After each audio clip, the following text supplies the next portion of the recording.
Welcome to the Harnessing Happiness podcast. Upbeat vibes generated and transferred to you. Now here's your host, Sarah J Naylor. Hello and welcome to Harnessing Happiness with myself, Sarah J Naylor. Thank you, as always, for stopping by and listening. Really appreciate you doing so. Now, I've got some really rather exciting news today. It's my 50th episode. How did that happen? But thank you so much for helping me make it happen by tuning in, listening, following, downloading and taking part and helping me spread this podcast globally. It's getting so successful. It is getting so successful. It is successful. It's amazing. I can't believe it. Anyway, to help me celebrate today, I have the amazing Katie Neeves with me. So without too much of an ado, over to you, Katie. Please do take centre stage and introduce yourself to my awesome listeners. Well, hi Sarah, it's lovely to see you again. It's been quite a while since we've spoken, hasn't it? It has been, yeah. Basically, I've been a photographer and filmmaker for about 35 years professionally, but 4 years ago I came out very publicly as being transgender after living for 48 years as a man. And so I now have a new business called Cool2BTrans, which is so I'm a trans ambassador and inspirational speaker, and I also do trans awareness training. And I'm on a real mission to do two things. One is to reach out to other trans people to let them know that it's okay to be trans, because it really is okay to be trans. And so many trans people don't know that, especially at the start of their journey. And they think that the world's going to collapse around them if they admit it to themselves, because nobody chooses to be trans, nobody wants to admit it to themselves. So that's the first thing. And then the other thing is to reach out and just show other people that trans people are just ordinary people who want to be happy. And that's it. That's all it is. Yes, we're not exactly. doing this to try and be somebody that we're not. We're trying to do this to be who we really are and who we've never previously been allowed to be. And yes, and that, absolutely. Yeah, you've sent me tingly already. I mean, I've got tingles from top to toe because it's about aligning. Oh, my word. The tingles are coming down in big, bold, sort of rushing through me, Katie, because it's so important to align with who you're meant to be. And sometimes things aren't, the body's wrong with how you are and what you're meant to be. And it's, personally, I view the body as a vehicle to have for the spirit to have a human experience. That's how I view it. You know, I get sort of really, I think, well, who says why should anybody be like this or like that, or what you should wear, what you shouldn't wear? If I want to walk around with a Wellington boot on my head, for example, and with a tutu on, why? But there's this sort of fixation about, in inverted commas, normality, and it's not. We're all unique, we're all individual, and I'm really passionate about that. So I'm absolutely delighted that you're on here, because your story, your journey, and everything that you've done, like you said, you've been working as a photographer. You I remember seeing your video as your last video that you recorded as a man cutting your hedges. That's right. That was a while back, wasn't it? Yeah. Because we met at a networking event. Was it about 4 years ago now? Is it that long? Been, yeah. Talk us through a bit more about your background, and obviously so much has happened since then. It's really, you've still got your photography business, but all that you're called to be. It's just amazing, and all the Yeah. Please do fill us in. 'Cause it's magical and amazing, and your journey's quite. It's inspiring.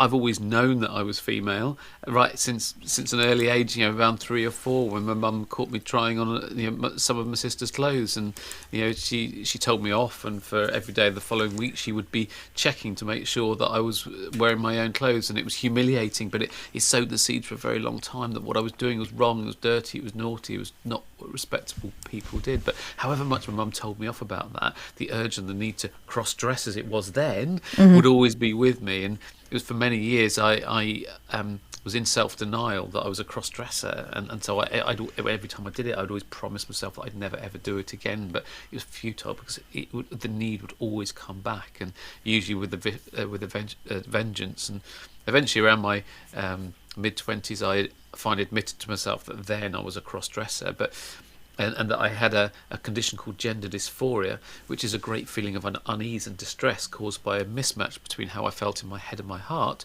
i.e. my gender identity, as opposed to my primary sex characteristics, i.e. what was between my legs, and the label that I've been given at birth. And the thing about gender dysphoria is that it can vary in intensity, and it very often increases over time. And that's exactly what happened with me, and I wasn't expecting it at all. But at the time, I was happy as a man who needed to cross-dress, and that was all it was. I never in a million years thought that I'd ever need to transition. But then when I got to my well, it was late 40s, so I was 48. My gender dysphoria increased dramatically, and it threw me into complete turmoil. Didn't know what gender I was at all, hadn't got a clue. Had to go on this big long journey, which we've gone through on a previous episode with you on one of your other on my YouTube channel. Yes, absolutely. So tune into my YouTube channel, you'll find more. Yeah, go and see it. Yeah. So that goes through it in much more detail. So I went on this whole journey, and then finally admitted to myself that I am a transgender woman and that I need to change my body. But the thing is that there's one thing knowing your true gender identity, there's another thing doing something about it. At that stage, I had a happy home life and I had a successful business. My freelance photography and video business. Could I put all of that in jeopardy just for that new piece of information? On the other hand, could I go back to living as I was before, but with that new piece of information eating away at me? The trouble is that once you know your true gender identity, you can't unknow it. That particular genie wasn't going back in the bottle. And I didn't want to be trans. No one does, as it invariably involves a lot of loss, pain and heartache, as well as dealing with prejudice and bigotry along the way. No one chooses to be trans. The only choice you have is whether you do anything about it or not. Yes. And the research that I did showed that most trans people who decide to transition, after the initial loss, pain and heartache and bumpy journey along the way, usually go on to lead happy and contented lives. Whereas many trans people who decide not to transition and to live their lives for other people, sadly, they often end up in a spiral of depression and often worse. And so the urge to live my truth was just so overwhelmingly strong. And so I just had to do this thing, and so I had to face up to it. And so I just felt that it was something I had to do. You had to do, yeah. Because I mean, it's very true though, isn't it? Across all walks of life, if you are living your life for other people, it's not you're not living your truth, are you? And it is going to end up in sort of health problems, issues. You're not being happy because you're not in alignment. And once you've identified where you need to be, it's important to actually follow that through. That is the key to happiness, and I know that's what the main theme of this podcast which is why I wanted you on. it does tie in perfectly. So even though I've had a really tough journey to get where I am, and I've had lots of losses, a hell of a lot of losses on the way. I had big problems with my mum through it. I've lost my sister through it. Lost my wife through it. I've had huge losses along the way. Very destructive divorce and subsequent family court battle, and it's been horrendous, and I get a lot of hate as well. I get a lot of there's a lot of it's not right. It's everybody should be accepting of each other, whoever they are and whatever absolutely. I want to put it into context because even though it's been a tough journey and I've gone through all of that and I still have all this hate, I still feel so much happier inside, and I've lost count of the number of people who've told me that I look so much happier now, and I'm not surprised because it's the real me. Yes. Yeah, and I'm loving being the real me. And I wish people could see you, because actually you are. You're radiating. You really are. You can see it in your physiology. I mean, I'm looking at Katie now, and there's this lightness, and there's a smile, and there's a glint in her eye, and it's just like, it's great. And actually, even more so because you're. You've gone even further on your journey more recently, haven't you? Well, yeah, I've just had a boob job. Yeah! We haven't got them out, listeners. We haven't got them out to compare, no. My friends kept saying to me, well, what size are you going to go then? I said, I didn't want to go too big. I just thought, just some double G, something like that. what the actual... It was a joke. That was a joke. Yeah, no, I just wanted to get back to a D cup because I'd been on hormone therapy for 3 years, 10 months, and I'd had some breast growth in that time, but I wasn't lucky enough to win the boob lottery, and I sort of so I only had about an AB cup after that time, and I thought, well, after that time I'm probably not going to get much more growth, and so I ended up having breast augmentation, so I got implants, and just to get up to a D cup, because I'd been using these breast forms over the top of my own boobs just to get up to a D, just so that my boobs were in proportion with my torso. Even though I'm not huge, I'm only 5'7", and but I felt a D cup was about right, and so that's all I wanted to get to, and so that's what I've. But the surgery sounded amazing. I mean, please do sort of enlighten the listener, because as you said, you were able to have a shower afterwards, weren't you? Yeah, I was fascinated. It's very painful, though. I mean, I underestimated quite how painful it is. It is major surgery. Yes, of course. I remember waking up in the recovery room, afterwards. It's funny, but beforehand, so I got in there. I had to be there very early in the morning, 7:30, and luckily I was the first operation of the day for that surgeon, and so I didn't have too long to sit around and get nervous, and so I sort of got in there and I had to put the hospital gown on. Those horrible things where your backside is hanging out the back of it. I just can't get the hang of those things. I mean, whoever designed those, honestly. But anyway, so I tried to do it without having my backside hanging out. And then I was visited by the anaesthetist, and then the surgeon came in and then drew all over my chest with a marker pen. Oh my gosh. Yes, we'll have a bit of that and a bit of that. Oh my gosh.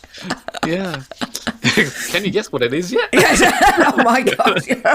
Oh no, that's another. No, we don't want to go. We won't go there. We won't go there. We won't go there. No. So we definitely That's won't our go childhood kicking in, but now obviously there's been a development in that area too. We're showing our ages. We are. Anyway, so coming around in the recovery room, and I remember in complete agony, but I couldn't speak at that stage, and I was just screwing my eyes up, and the nurse saw that I was in pain, and so like morphine straight away. Gosh, yeah. It was very, very painful, and it was certainly that day. I was really nauseous as well, but a lot of that may have been because of the general anaesthetic. Of course, yes. It was a really, really tough day. You wouldn't want to do that with a bit between your teeth, would you? Oof, no. It was tough. But it's got better, and over the last couple of weeks, I'm off the painkillers now, and I'm feeling great in myself, but I'm still very sore. But the in terms of I wasn't bandaged up or anything. It was just it was great actually. They used soluble stitches, and they used surgical grade glue to glue me back together again, and then put a waterproof dressing just over each wound, and so it's just underneath the boobs, just underneath the crease there, and that was it. So I was able to shower straight away, which is fantastic. It's amazing, absolutely amazing. The advances in technology. Because I think I remember sort of seeing TV documentaries. People used to end up in bandages. Well, some still do. It just depends on the surgeon. But okay. That was just the technique that my surgeon used, and I'm glad he did, because it allowed me to. I didn't shower that night. I just felt too delicate. But I did the following day, and so I stayed in hospital overnight just for one night. And I'm glad I did, because it was a really rough night as well. It was really tough.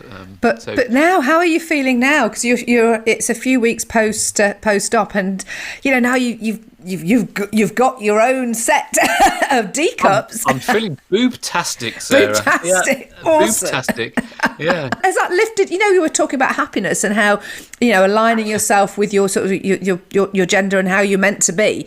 How does it? You're starting to put that shape in. How does that feel now? Does that sort of take you up another level? I do feel uplifted. Love it. Yeah, no, it feel great. Because it's just bringing my body into alignment. Yes. With who I've always been, but never been allowed to show. And I've always been female, but I just didn't admit it to myself for 48 years. Yeah. And now I have. Just to bring my body into alignment with that feels amazing. So many people talk about gender dysphoria, but this is gender euphoria. Yes, I remember you using that phrase when we recorded that. It was 2 years, I think, since we did the YouTube video. But God, that's gone quickly. I know. It was lockdown, because I engaged with Katie to help me do all my recording and my lighting and things like that before I even started doing my YouTube. Because obviously, with all your amazing skills as a photographer, which obviously is a business you've kept with, but you've also got this new side to you because of all of this sort of transition that you've it's massive, really, isn't it? Now come on, tell more. It's just exploded, it really has. And to be honest, I've still got the photography business, but I never talk about it on my social media. I never promote it. So I'm only doing work for people who know that's what I do, just existing clients and people who are recommended to me. But to be honest, I may well end up closing that down because wow. Well, yeah, because Cool2BTrans has just taken over. It has just gone massive, and I've got some huge clients. I mean, I've been doing work for people like Deutsche Telekom. I've been helping them with their transgender policy, and also doing some trans awareness training for them. I've been doing work for Virgin Media, Aviva, Ofcom. Oh my gosh, some real hard hitters, yeah. Yeah, and I've got a massive bit of work coming up for a foreign government, which I can't talk about at the moment, but it's absolutely massive, and it be high profile. So it's it's a game changer. It really is. So it's really just amazing. Yeah, and this has all kind of come about from you sort of being present on social media with your transition and sort of talking to people who are trans, just that whole level of awareness and education that you're passionate about, because you're so in alignment and you're following that passion, aren't you? Yeah, and I think the thing is that whenever I do my talks and training, I always use a lot of humour. That's my USP, because I think it's a subject that many people feel afraid to talk about, and I think the vast majority of people they're either supportive or they're neutral but respectful, and either of those is absolutely fine. I'm fine with either of those. But a lot of people, even if they are supportive or neutral, haven't got that much education about trans issues, and so they haven't got the vocabulary and just that bit of knowledge. And most people haven't knowingly spoken to a trans person. They will have done, but they might not have realised they were trans. Yes. So what key bits would you say, actually, just nipping in there? What are there some key fundamental phrases, words, things like that people should be aware of, that ought to be aware, and not should, ought to be aware of? First thing that people need to realise is it's not something that we choose to do. Nobody chooses to be trans. That's the fundamental thing of it. It's something that it's like nobody chooses to be gay or to be lesbian, whatever, or to be bisexual or pansexual or whatever. It's who we are. It's how we're born. Yeah. And so I've always been female. It's just that I was assigned male at birth, and it was purely on the appearance of my genitals, and so that was all it was about, and sex is completely separate to gender, and so I can explain that to you if you like. That would be great. Do, because any sort of wisdom that we can share to enlighten people who can then go on and question more is just brilliant. Yeah, I think that's a good thing to do, just to tell you the difference between sex and gender. So I think probably the thing to do is just go back to basics. So let's just talk about sex, baby. Let's talk about sex, baby. Let's talk about you and me. Let's talk about sex. So we're all born as just babies, no surprises there. But we're born as babies with various bits. We've got bits between our legs, bits between our ears, bits inside our bodies, bits on the ends of our arms and legs, bits everywhere. Don't you just love the technical terminology, Sarah? Yes,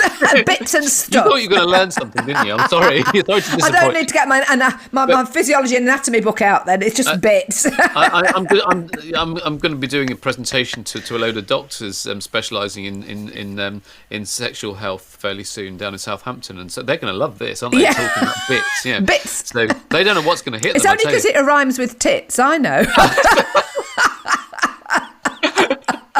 I didn't lower the tone there. Did you notice that? Well, I can be guaranteed to lower the tone. So anyway, we're born with these various bits, but the only bits that count in terms of the label that we're given in terms of our birth certificate are the bits between our legs. So when a baby's born, the doctor or midwife looks between our legs, and depending on what they see, they have to give the baby a label, and it's either boy or girl. That's in this country. In some countries, that's changed. That's changing, and in some countries, there's not a requirement to put a sex of the baby. But in this country, in the UK, it's boy or girl. That's what it's just binary. But the thing about nature is it's very messy, and it doesn't like binary things. It does a whole spectrum of things, and so there are very many people who are what's called intersex, and so they have an extra chromosome. So it's not as straightforward as XX and XY chromosomes. You can actually have up to 5 chromosomes. So many people they can have a mixture of genitalia, and it's not always visible either. So for instance, you could have a vagina, but then you could have internal testes. But it's not often until later on in life, when you have internal scans done, that those testes are discovered. Okay. And so, and this affects, and there's other different forms of being intersex as well. And this affects more people than you think. It's just under 2% of the population, which in this country is roughly about the same number of people who've got ginger hair. Now, not necessarily the same people, so don't go jumping to any conclusions there. Yes, exactly. But you get the idea. That's enough to quantify it. Yeah, amazing. But the thing is, that's just the primary sex characteristics. We're all used to seeing a whole spectrum of secondary sex characteristics. So if you think of, for instance, the typical alpha male, he'll be tall, he'll be broad, he'll have big hands, big feet. You know what they say about men with big feet. Small cars. They'll have a square jaw, protruding forehead. Typical alpha male. Drives a BMW. But no. Not all men look like that. Many men are much shorter. They're more petite. They've got small hands, small feet. They've got heart-shaped faces. But then let's look at women. Not all women look like the traditional Barbie doll. Many women have got a much more masculine appearance. And we're all totally accepting of all this variation in secondary sex characteristics. And it's just the same for primary sex characteristics. But that's just sex. That's got nothing to do with gender at all. Yes. Gender is the sex of your brain. And it shows itself in how you feel in your head and your heart. And you just know it. You intrinsically know. It's just deep-seated. You just know what gender you are. Yeah. And for most people, they're very lucky. For about 95% of the population, they're very lucky in that their gender coincides with their sex characteristics, the label they've been given at birth. But for about 5% of the population, that's not the same. There's a mismatch. And so they reckon it's about 1% are more sort of binary trans, and then about 4% are non-binary. So... Let me explain all of that. So, gender is... so just as sex isn't binary, gender isn't binary. There's a whole spectrum. And it's not linear either. So some people are what's called agender. So they don't have a gender at all. But I don't want to blow your mind completely. Oh, wow. Well, the thing is, we are all different. We're all absolutely, completely unique, aren't we? That's the beauty of us all. Yeah, but just for simplicity purposes for the time being, think of it as linear with 100% male at one end and 100% female at the other end. And we're all on this spectrum somewhere. It's just that most people who are not trans and who have never had a conflict between their gender and their sex, they just accept what's on this birth certificate and they think of themselves 100% male or 100% female. But we're all on this spectrum somewhere in a mixture of the two. But the people who are roughly in the middle of that spectrum, they're non-binary because they're not male and they're not female. They are non-binary. And for gender fluid people, for instance, they're roughly in the middle, but sometimes they feel male and sometimes they feel female. And this can vary over time. So it can vary over years, over months, over weeks, over days, whatever. All these things are perfectly normal, perfectly natural ways of being a human being. Yeah. There's nothing wrong with the human beings, but there's an awful lot wrong to do with a very restrictive sex labelling system that we're all currently forced to adopt that's binary, that ignores gender completely. So these gender reveal parties that some people have are ridiculous because they reveal nothing about the gender at all, because you can't tell the baby, the person can't tell their gender until they're probably about 3 or 4. That's when they start getting a sense of their own gender. Until then, they don't really know. And obviously, when a baby's born, they can't speak anyway. And in the womb, obviously, they can't either. So the gender reveal parties, all they are, it's just about sex, and all they are just my baby has or hasn't got a willy part. Yes. That's all they are. That's all they are. Completely. Yes, and if they have got one, you've got to put your fingers on it when you're changing the nappy. Yeah, I thought you get a fountain. Yeah, yes. Get it in your eye. Yeah. My son's now 23. I still remember those moments. Indelible. Yeah. That's the difference between sex and gender, and a lot of people get confused with that with sexuality as well. Sexuality is about who you're attracted to, not about who you are, and they're not linked. So who you are has got nothing to do with who you're attracted to. So for me, it's just that the labels change. So previously, I've always been attracted to women, and I still am. It's one of the constants in my life, and it's just that the labels change. So previously, I was labelled as a heterosexual man. Now I would be labelled as a lesbian. Right. But it feels no different to me at all. It feels just as it always has done. Yeah. But you're happier now, aren't you? So much happier. Oh, so much happier. I'm loving my life. Absolutely love it. Having originally spoken to you, say, all those years ago, and seeing, from a distance, but sometimes obviously we've been talking face to face in person or chatting like we are doing now. this transition and seeing what you're doing and how much change you're bringing upon the world. And actually, in doing that, we're talking about your happiness, but you are also using that strength of character to override sort of hate stuff as well in relation to what you're doing, because you are bringing about so much positive change, but unfortunately there are people out there that don't view the world like I do or you do, and and the sort of people that I like to surround myself with, who are I like to think emotionally intelligent, who are open-minded and enlightened and want to work towards everybody being everything to do with being inclusive and accepting of everybody for who they are. If everything it's working towards the greater good in my mind. But unfortunately, you've had to sort of deal with other stuff, but it's a testament to your strength of character that you've dealt with challenges along the way, haven't you? Yeah, it happens every now and again. I get a pile on social media and vile stuff said about me and written about me, and it's tough, and it does take its toll, and I have to protect my mental health from that, and so my strategy for that is just to not read it when it comes in. I can see it's coming in, but not read it. If I read it and deleted people and reported people and whatever at the time, it forces me to read it all, and that would be so destructive for my mental health. So to protect myself, I just step away from it and I don't read it, and I just let it come in and I let them pile on and let it happen, and then it's only maybe a few weeks later when it's died down and then it's a past event that then I can sort of feel strong enough to go back through it and report people. But that's a really, really good tool and technique to sort of, to discuss, because it's, if you don't respond to something, you don't react, people don't get anything back, so there's nothing to fire back. So you're sort of just going, no, it's like you just don't respond. And like you say, you can deal with it at a point when you feel strong enough to handle it, or you can just delete the lot of it and go. Yeah, but the problem is that a lot of trans people tend to end up living their life online, because a lot of them haven't got the confidence to go out in public, and they become very reclusive, and they hate stepping outside their front door. And yet if they do get the courage to step out of their front door, they'll see that there's a world that's very accepting. The vast majority of people are accepting. They're lovely people. Most people are just frightened of offending because they don't want to say the wrong thing. And so in real life, people are lovely. I don't have issues with people in real life. I have a great life, Yeah. But it's only online you see all this vile stuff going on, all this hate going on. And so for trans people who are reclusive, and so they end up living their life online, all they see is all this hate, and so they think that the whole world is against them. But it's not like that. It's a very small minority of people, but the trouble is they're very noisy. And also they've got friends in very high places as well, in government. Every UK political party has got an issue with transphobia. Every one of them. It's crazy. All these transphobes, all these trans hostile people have joined the political parties en masse, and so they're trying to change the policies from within. So we've got big problems there.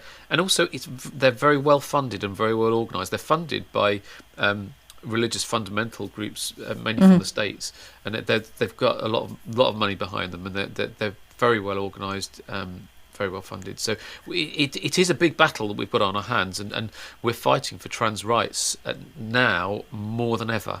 And our rights as human beings are under threat of being taken away. So it's a really tough time to be trans and in the UK at the moment. It really is. And yet that's from that side of it. But for the general public, they're absolutely fine.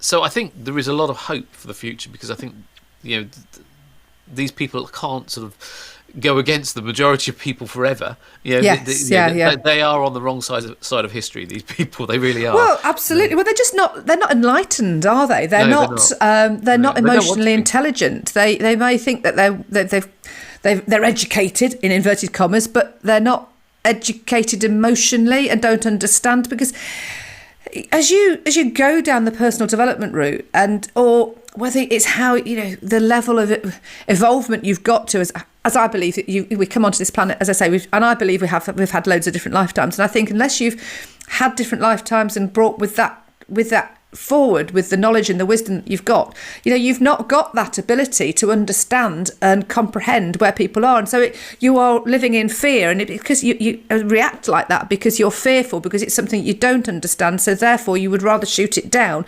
And this is sort of commonplace across anybody that doesn't want anybody to be happy, or because they don't feel happy themselves, and so therefore they'll stand behind something, they'll hide behind something, and they will shoot out because it makes them feel better. But for what reason? Why would anybody feel better bringing somebody else down?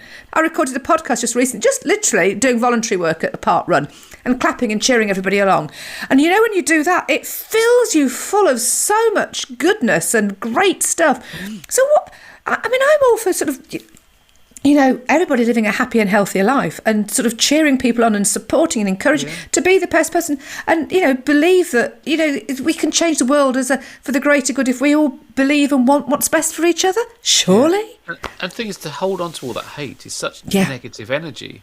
It really is. Whereas if they can just be positive and happy in their own life and let other people, even if they don't understand what it is to be transgender, even if they don't want to understand, just let us get on with it and live our lives in peace. That's what we want. Exactly. And obviously you're epitomising it, aren't you? Because you are doing that, which is brilliant. And so you're inspiring so many people. You must have quite a following now as well. It's getting there. It's getting there.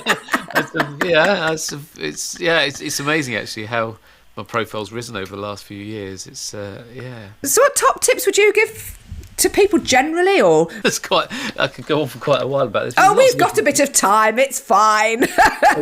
Okay. Yeah. Firstly, hang on a minute. I'll put a timer on. There'll be a ding and there'll be a bell at the end, won't there? So your time is up. No, it's brilliant. So I love talking to you, as you know. You've got so much great stuff and amazing wisdom to share with the world. So, I think the first thing is, if somebody comes out to you as being trans, firstly, treat it as a compliment, because it shows that they trust you enough with such personal and sensitive information, and it will usually come after years of self-denial and self-loathing before they feel able to tell anybody else. So it really is a big deal when they come out to you, and when they do come out to you, just treat, give them loads of empathy and show your support, and continue to do that, because it's a tough journey. They're going to need your support. And then when they have come out to you, never out them to a third party. They should be in control of who they tell and when. Coming out generally is a very gradual process. I know mine was quite extreme, because I made this big coming out video which I sent to all my photography clients. Is that what you did? My photography business was named after my old male name, which was Martin, and it was Martin Neeves Photography and Film, and it had been an established brand for 22 years, and was and still is actually ranked second in the UK of photographers on Free Index purely through customer reviews. Wow. It's something I'm very proud of, and it probably won't stay there for very long now, because I'm not doing so much of it. So to get those reviews now, so somebody else will probably overtake me now. I'm a bit gutted that I never got to number one, to be honest. Oh, well, you can have last ditch attempt at it. Go on, go for it. So maybe I should hire a hit squad. Maybe I didn't say that, did I? I didn't say that. No, you didn't. No, I didn't say that. No, no, you didn't. That bit out. No. Did you say tit squad? Sorry. Yeah. Sarah, you've done it again. What are you like? I'm terrible. Girl. I'm a naughty girl. But things, it had been an established brand, and so I felt that when I changed my name to Katie, that I couldn't change the name of the business to Katie Neeves Photography and Film, because I thought that nobody would know who that was, and I'd got all those great reviews and they were all referring to Martin, and so I felt I couldn't take the Martin out of the business. So what I had to do was detach myself from the brand. So instead of being so even though I was the only person working in the business, but instead of being Martin from Martin Neeves Photography and Film, I'd be Katie from Martin Neeves Photography and Film. But in order to do that, I had to come out very openly, very honestly, and very publicly as being trans, and continue to do it. So it was a very big decision to make. And so what I did, I made a coming out video, and I sent it to all my clients, and I put it on all my social media. Go big or go home. Oh my gosh! I remember my finger. There's no tiptoeing and opening the door and a crack and going, "Oh, can I come out now?" Then, no. And I remember my finger nervously hovering over the mouse, knowing that as soon as I make that click to make the video live, my life would never be the same again. Wow! I made the click and I waited, but then I had to go on a job. But mine wasn't on the job at all. I took the photos as quickly as I could, but I couldn't wait to get back to see what was happening on Facebook, because that was the first one that I put it out on. Yeah. I was so worried, because the thing is that I was freelance. I didn't have any long-term contracts with any clients. So if my clients had an issue with my being trans, then the phone would stop ringing and I'd lose all my income. and my reputation, everything gone. It was a massive risk. I can't emphasise enough what a huge risk. But it just shows how brave you are, though, Katie. Or stupid. One of the No, but believing in yourself and taking that step. Honestly, it felt like being on one side of a canyon and happiness being on the other side of the canyon. And wow. I had to make that big leap of faith to get to the other side. But I had a lot of help to get there, but I made the jump, and with the faith that if I did fall down, I would get back up and carry on. Mm-hmm. And I had lots of times when I fell down. Yeah. When you do fall down, you're judged in what you do with that, and do you stay down or do you get back up and carry on? And I did fall down lots of times, and I got back up and I carried on, and I got to the other side, and I am brilliant. Happy. Yes, that's what it's all about. It's setting that intention, isn't it? It's setting that intention and holding that intention dear, and having that bigger picture and knowing what it is, and just you're guided, aren't you, as well? To be fair, but absolutely, so I'm dying to know though, what happened when you got back after that photo shoot? Well, I was inundated with hundreds of messages of support. It was amazing. Oh, wow. I felt so loved. I didn't do any work for 3 whole days because I was so busy replying to all the lovely messages of support that were coming in. And that's it was awesome. Incredible. It was absolutely incredible. Yeah, it went from being something that I was absolutely dreading. I was really dreading coming out, to being one of the most uplifting experiences of my life. It was second only to the birth of my daughter. It was right up there. Oh, incredible. gosh. Absolutely incredible. It was amazing. Oh. Wow. Well, we hadn't mentioned your daughter actually. How is she? How old is she? And how is she taking your transition? She's 10 now. She's great. She's lovely. She's my biggest supporter. She's great. Oh. But 10 years old. Typical 10-year-old. She's got a right old attitude on her sometimes, as all 10-year-olds do. But that's 10-year-olds for you, isn't it? But she's fine. She's really cool, and she. She still calls me dad, and that's great. I'm happy for her to call me dad because I'm proud to be a dad, and I love her calling me dad. I really do. But obviously, when we go out in public, if she calls me dad, that outs me. And so we've got to the stage now where she calls me dad in private, but Katie in public, and that's perfect because that means that I could be an aunt or something like that, and so it wouldn't, so that's fine. But it's taken quite a while to get there. We've had lots of situations where she's outed me, but we had. There's one. The only place that I banned her calling me dad was in the ladies' loos. But we had one particular episode where we were in the loos, and I was in a cubicle, and there were women either side of me in cubicles, and my daughter was just outside the cubicle door. Mm-hmm. And I remember hearing this little voice from the outside of the doors. This was when she was probably about 7 at the time. Yeah. And so she hadn't really got this thing about not outing people. And so we had big battles about this.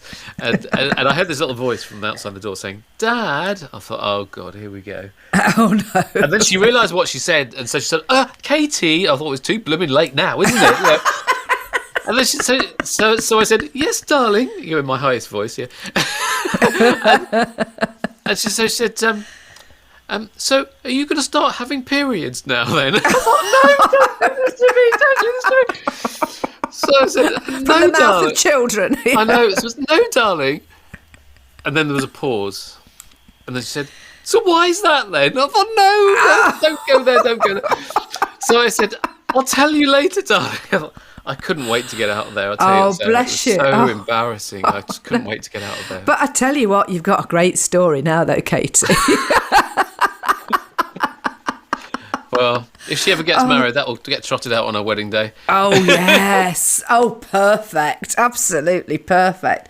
Oh, it's been an absolute delight. It always is. Absolutely always is. So what can we finish on? How can you, what else can we sort of give to the fantastic listeners in terms of living their life and living their happiest life? I just think that the key to happiness is living your truth. Live your own life for yourself. And you can't live your life for other people. Let them do them, you do you.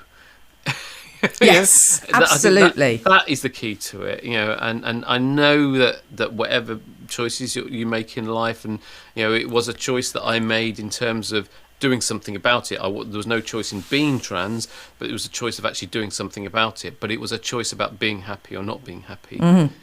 And I made that choice to be happy, and yes, it had consequences which had knock-on effect to other people and to me, and which have been tough, but ultimately, it's led to happiness, and so I think that's what I think I'd like people to hang on to. Do you let other people do themselves? You couldn't have finished on a better recommendation, tip, key, technique, and mindset. Fantastic. Thank you so much, Katie. I really do appreciate Sarah. your time, and you're taking the time to share your wisdom and some incredible knowledge and insight for people to take away.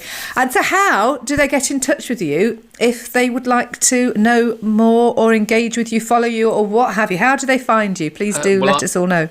I'm all over social media like a rash, as you know. So they could look me up as either Katie Neeves or as Cool2BTrans. That's cool, the number 2, letter B, and then trans. Or there's my website, which is cool2btrans.co.uk.